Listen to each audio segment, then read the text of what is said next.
Eu não sei dizer quando eu não li, porque os livros sempre fizeram parte da minha vida.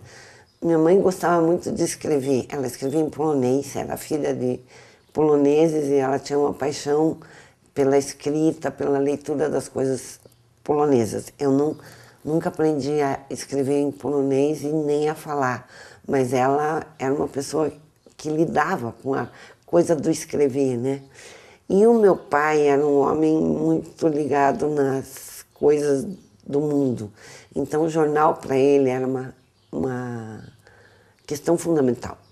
Nunca, eu não lembro da minha casa paterna e materna sem jornal.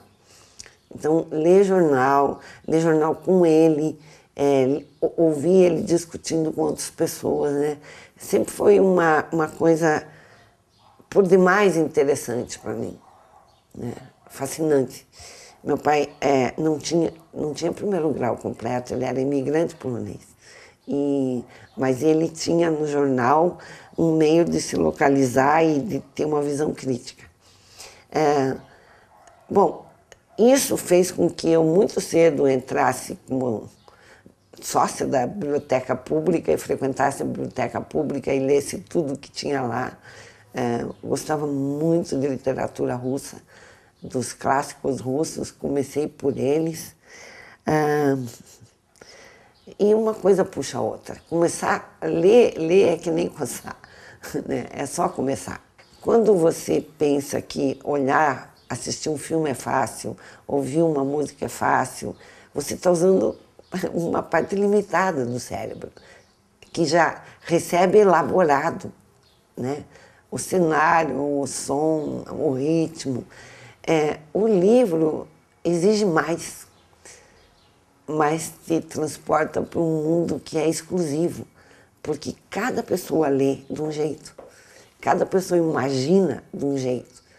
E o livro te dá essa possibilidade, não traz uma coisa pronta. Claro que a composição das outras artes não relacionadas com a palavra tem um papel importante na formação, mas nada te dá a possibilidade e tem o potencial de te levar, transpor mundos mais do que um livro.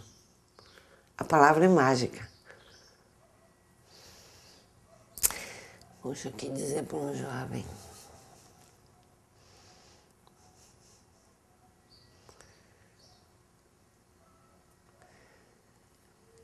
O que eu posso dizer assim é que os seres humanos, desde os períodos pré-históricos, procuravam descobrir sinais que permitissem que duas pessoas se comunicassem, não só por palavras, mas através de uma mensagem deixada permanentemente, né? Um desenho que significava alguma coisa e poderia ser interpretado por mais de uma pessoa. A palavra escrita é isso, é um sinal, né? Um conjunto de sinais que permitem que mais de uma pessoa interprete um determinado fato, um determinado objeto, um determinado conjunto de coisas a partir do mesmo código. O código é igual, mas o azul que eu vejo na minha cabeça talvez não seja o azul que esteja na sua. A informação sobre uma palavra como prazer ou como alegria que cada um porta está associada à sua experiência pessoal.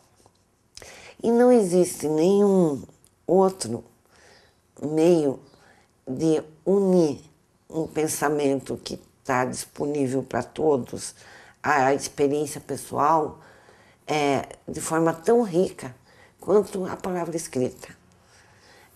Nós vamos nos acostumando com as coisas mais fáceis. Nós vamos, com o tempo, aceitando aquilo que o mercado nos oferece como o meio mais rápido de se comunicar, mais moderno, mais né? Só que isso não significa, primeiro, que a gente pode prescindir da palavra, né? Nem no Facebook, nem no MSN, nem na mensagem, nem no torpedinho você prescinde da palavra, né? Você pode simplificar a palavra, mas você precisa dela. A palavra escrita, impressa, deixada num papel, ao longo da história humana, permitiu que nós conhecêssemos